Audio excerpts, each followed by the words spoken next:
I'll Read What She's Reading YouTube channel. If you're new here, there are 3 of us that share this channel. There's me, Kennedy, Reggie, and then Michaela.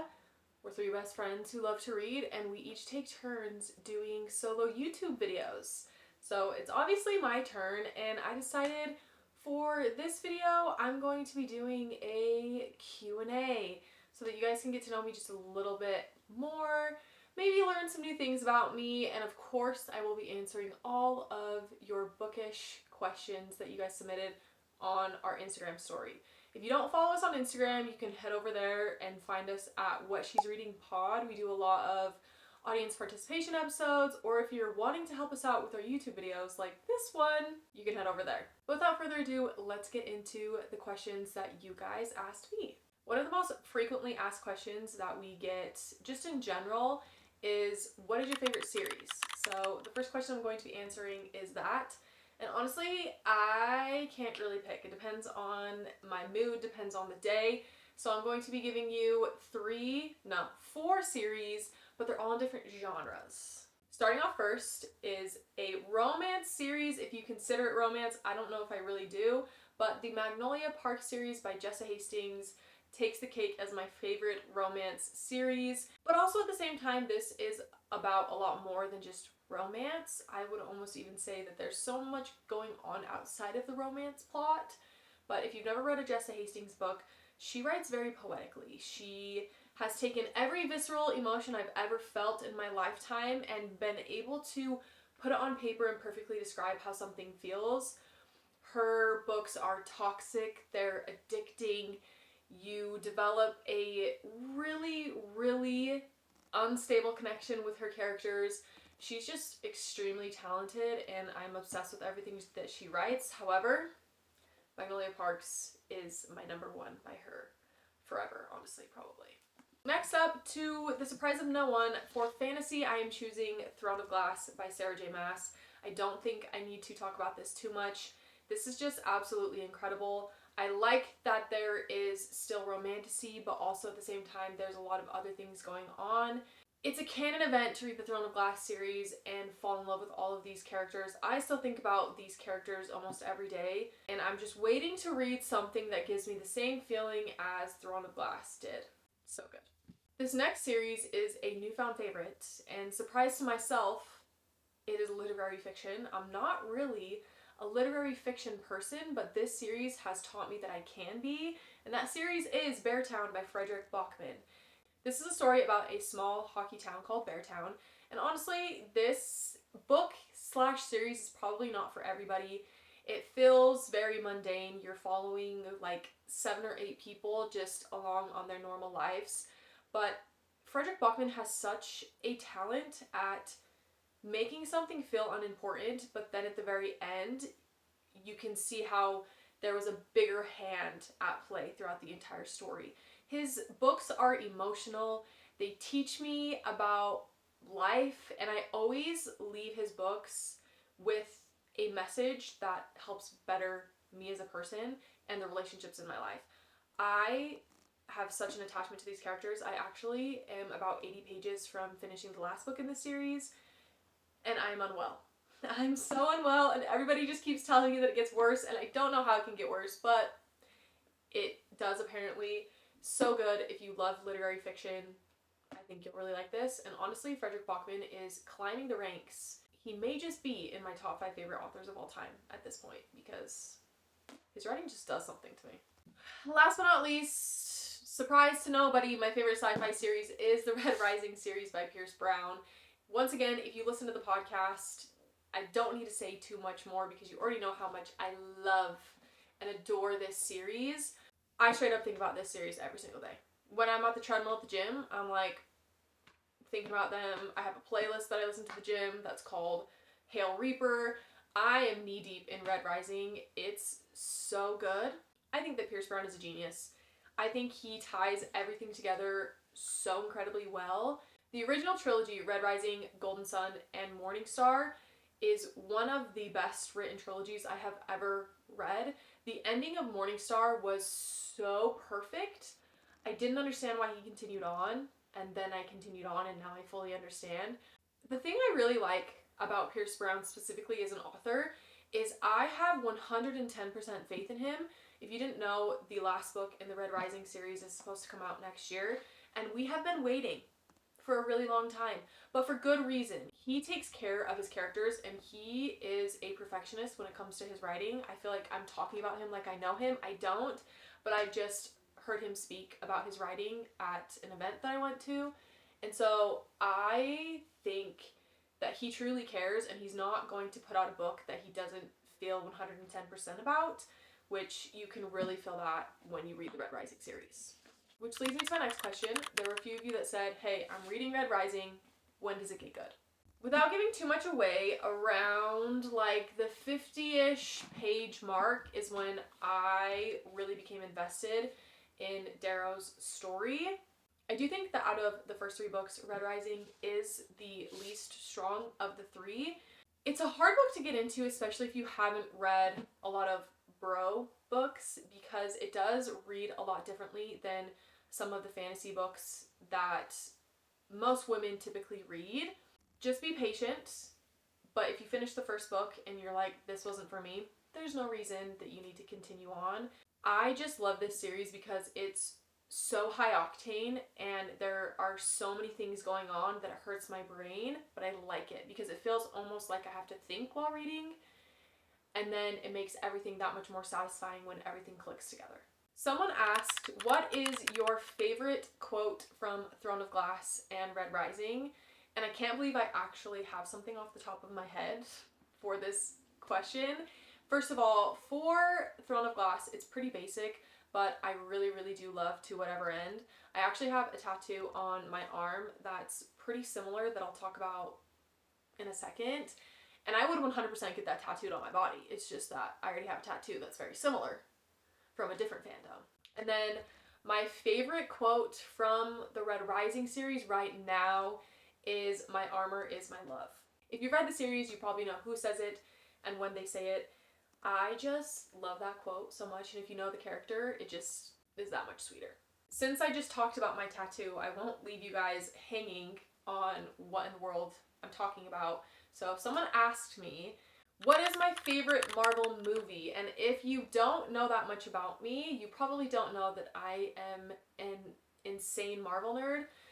My husband and I absolutely love the MCU. Not as of late, but we're making a comeback, I'm convinced. So my tattoo that I have right here, and this is actually the only tattoo that I have, it says "Till the End of the Line," and my husband has a matching one on his bicep. If you're familiar with the MCU, then you know that it's Bucky Barnes and Captain America that say that to each other quite frequently, and so my husband and I just wanted to culminate our love and show our love for Marvel by getting that on our bodies forever. To roll back to the original question, I think my favorite MCU movie honestly has to be Avengers Endgame, and I know that's kind of a basic answer, but I do not think that I will have another theatrical experience like I did going to Avengers Endgame. The fact that the movie theater was completely packed with a whole bunch of people that love all these characters, and also the fact that it was a culmination of 10, 15 years of movies, because they were all leading to this one epic moment, was unlike anything I probably will experience again. Spoiler alert if you haven't seen it, but the scene where they're on the battlefield, Cap is standing there, and all of a sudden you hear in his little earpiece on your left, and then all the portals start opening and everybody walks through the portals. It was a spiritual experience for me. Truly. Me and my husband joke that if we could go back to any moment in time, we would go back to watching that movie for the first time. We wouldn't go back to our wedding day. We'd go back to that moment. And it's kind of a running joke between the two of us because, oh my gosh, it was so good. Going into the next question, someone asked, what romance book reminds me the most of me and my husband's love story? And unfortunately, nothing really comes to mind. I sat with this question for quite some time trying to figure out, is there a book that reminds me of me and Kyle? And honestly, the only thing I could really think of was Part of Your World by Abby Jimenez, but that's a very, very loose relation to my husband and I's love story. To give you a quick rundown, my husband and I met when we were 17. We were juniors in high school. We both played basketball at different high schools. He came to play in a basketball game that I was at, and I found out his name. This makes me sound like a stalker. I found out his name, and this was when Twitter was really, really big, so I found his account on Twitter. This really makes me sound like a stalker, but I found his account on Twitter. I tweeted him. He tweeted me back. I tweeted him my number, and the rest is history. We've been dating since we were 17, and we've been married for, I think this year will be 10 years, which is crazy to say. But yeah, no book out there is really like that, unfortunately. It's kind of a mix of insta-love with sports romance, small town romance, but that's it. So, the next question is kind of a two-parter. Someone asked, what are my dogs' names? And then another person asked, what is my favorite thing about each of my dogs? If you didn't know, I have 3 dogs, which is crazy. It's too many, but I love them anyways. They are all labs. So I have a yellow lab named Still, I have a chocolate lab named Remy, and then we have a silver lab named Barnes. And ironically, Barnes was named after James Buchanan Barnes, the Winter Soldier, not Barnes & Noble, because I wasn't a reader when we got him. But I ain't mad that it works for both. My favorite thing about Still is that he is just kind of a ditz. There's not a lot going on up there, so he does the funniest, most out-of-pocket things. Remy is the best cuddler on planet Earth. He gives the best puppy cuddles. And Barnes is just so happy. He's happy all the time. I don't know if you guys have ever seen, if you follow my personal accounts, you might have seen that every day without fail when my husband and I get home, he jumps on our door that leads to our back patio. And it's the cutest thing I've ever seen on planet Earth. It never fails to make me smile. Going back to the book related questions, somebody asked, what is a book you went into blind but ended up loving? And I'm going to say Masters of Death by Olivia Blake. It was the first book that I read in 2024. And obviously I knew who Olivia Blake was. Let's not pretend that I didn't. She's a very well-known author, but I had never read anything by her, nor had I ever even heard of this book. I was walking through Target one day and happened to open it, and the illustrations inside of the book were insane, so I bought it. Actually, let me get it and show it to you guys. I mean, when there's a book with this type of illustrations, how do you pass that up? So I bought it, and then I read it. I didn't know, like I said, anybody who had read it, and it was so good. It was a very confusing introduction to Olivia Blake's writing. She has a very specific way of writing her stories, but I fell in love with it. I fell in love with her writing. I really like how she has a little bit more of a flowery style of writing, but there's still fantasy elements, but I also like that they're standalone, so it's not a big commitment. Love this book. Honestly, I cried. I cry in every book, I swear, so no surprise there. If I could trade places with any book character for a day, who would it be? And you know, I would love to say that I would want to trade places with one of my favorite fantasy female main characters. I would die. I would die in those worlds, and quite frankly, I'd be too scared to live in them for a day. So instead of saying one of my fantasy female main characters, I'm gonna go with Magnolia Parks, because I would love to see what it's like to live in high society London and have her clothes, eat the things that she eats, be a part of the box set. That sounds like a lovely day. I don't want to be out fighting dragons and people with swords. Like, give me all the good food and the cute clothes. That sounds relaxing. I'm gonna go with Magnolia Parks. The next question I'm going to answer is related to my actual job. You guys didn't know, actually, Reggie, Michaela, and myself, we are all professional photographers. So I am a wedding, portrait, family, commercial photographer as my day-to-day job. So somebody asked, what is your favorite thing to photograph, and also how did you get into photography? So for the second question, I have the basic story that all photographers have. I had a camera in high school, and my friends and I would go out and do photo shoots, and I would edit them, and they would be so much fun. So I always had an interest in photography, but then I went to college and I switched my major. I'm not kidding you guys, 7 times. I wanted to be a graphic designer, and then I wanted to be into marketing, and then I wanted to be a nurse, and then I wanted to be a physical therapist, and then I wanted to be an elementary school teacher. It was a lot, but I still graduated college, I did photography all throughout college until I graduated with a degree. I have a degree in speech therapy that I have never used. Yay. Once I graduated college, I decided that I didn't want to go on and get a master's in speech therapy. So instead, I took the plunge and decided to do photography full time. And I have never looked back since then. I've been doing photography, I think, for 9 years. And it's the coolest job on planet Earth. So to answer the question of what's my favorite thing to photograph, it really just depends on the season. During wedding season, I really love commercial work, but during the winter, I really love weddings. So it's kind of whatever I'm not shooting a lot of. But what's cool about being a photographer is that you're always being creative. You're always doing something different. My day-to-day life doesn't always look the same, which is really fun. I also get to meet really cool people and be a part of their most special times of their lives, between weddings and maternity photos or yearly family photos, whatever it may be.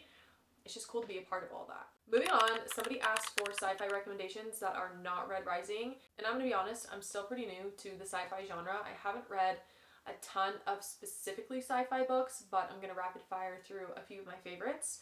The first one, I don't know if it's true, technically sci-fi. It might be more fantasy, but I'm gonna recommend The Will of the Many by James Islington because they have a very similar feel.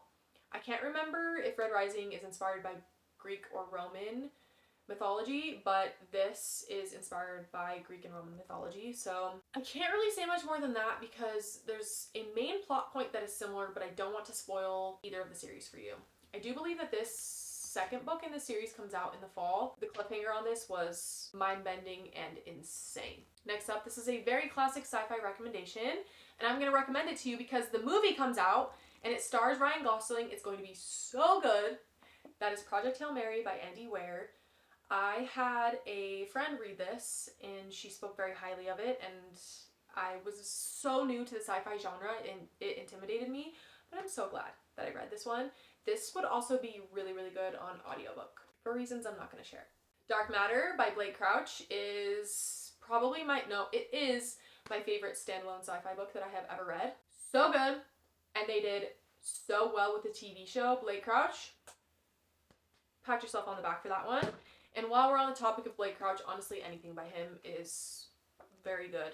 His earlier work, I think, tends to err more on the horror sci-fi side, but his later work is more on the sci-fi thriller side. Do with that what you will. The next question does not have to do with books, so I apologize, but there were actually quite a few questions about this, and people were asking, what is my workout split? How did I get into fitness? What supplements do I take? Blah, blah, blah.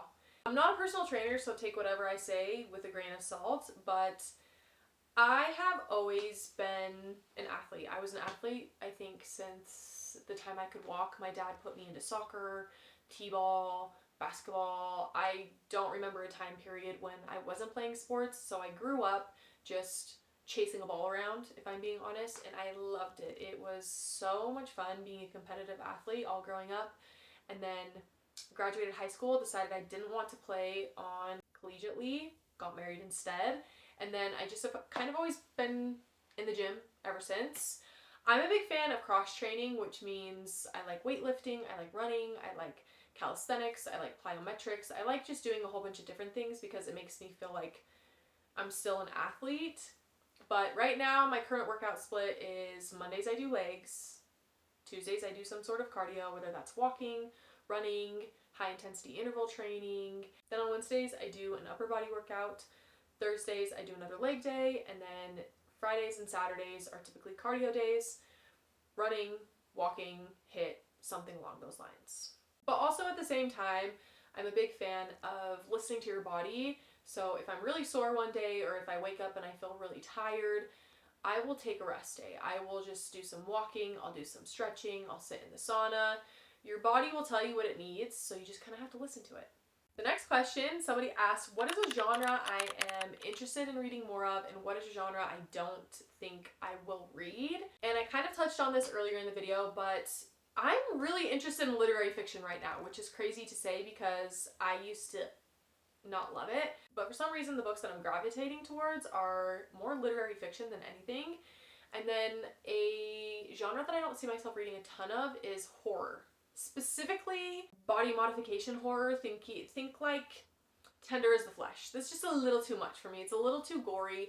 I can do a little bit scary. I can do a little bit thrilling. But once you get too gory and too in detail, I'm out because it makes me sick. But never say never, because I say I won't read something and then honestly give it a few months and I honestly probably will read it. Somebody asked who my top 3 favorite music artists are, and number 1 right now is Noah Kahan. Number 2 is Harry Styles. And then the third music artist might come as a shock, but right now it's Imagine Dragons. Have you heard the theme song from Arcane? It's such a good workout song. It hypes me up. Which leads into the next question. What are some good TV shows for the book girlies? And I'm not gonna lie, I don't really watch a lot of TV because a lot of my spare time is spent reading. But one show that comes to mind for fans of sci-fi and fantasy is Arcane. It's one of the best TV shows I have watched in a really long time. It is animation, which turned me off for the longest time because I'm not really into animation. However, it's so good. The storyline is incredible. The characters, you root for them, you cry with them. My fantasy girls, I will be shocked if you do not love Arcane. And honestly, before I watched it, I was one of those people that thought that all these fantasy adaptations should be live action. But now it has me considering maybe they should be Arcane style animation. I will die on the hill that Red Rising should not be live action. It should be in Arcane style animation. We're gonna rapid fire through the last few questions because they're pretty quick and easy to answer. My favorite reading snack is cherries right now because they're in season, and cherries are my favorite fruit. They're so good.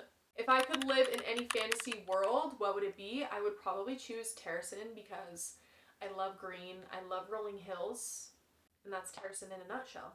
My favorite book that I've read so far this year would either be Beartown, Conditions of Will, or The Dragon Republic, which is the second book in the Poppy War trilogy.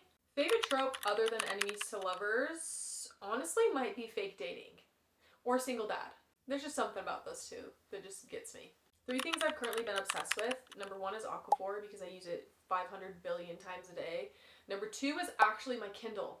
I've been reading more on my Kindle than I have physical books lately. And number 3, this is very specific, but I hyperfixate on certain foods, and right now I'm hyperfixated on these coconut chocolate chip Go Macro bars. They're so good. And then last but not least, what is going to be my next read? I'm not entirely sure, but I think it's going to either be Night and Moth by Rachel Gillig or Silver Elite by Danny Francis because it is our June book club book and I haven't started it yet. And that's it for my Q&A video. Hopefully you learned something new about me or you left this video with a new book recommendation. And if you don't follow us on all of our other social media platforms, you can find us anywhere under the username @WhatShe'sReadingPod. If you made it to the end of the video, thanks so much, and I will see you next time I see you. Bye!